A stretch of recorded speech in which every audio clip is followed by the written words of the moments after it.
गोली चली सलेमपुर चौक पर।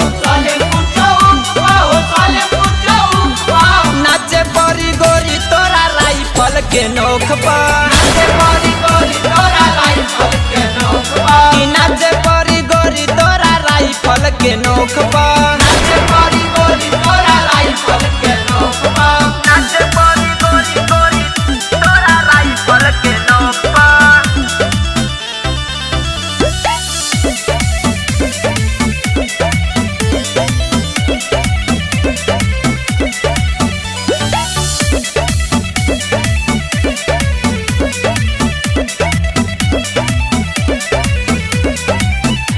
नाचय जान तुहा टाई के दुपट्टा फिरी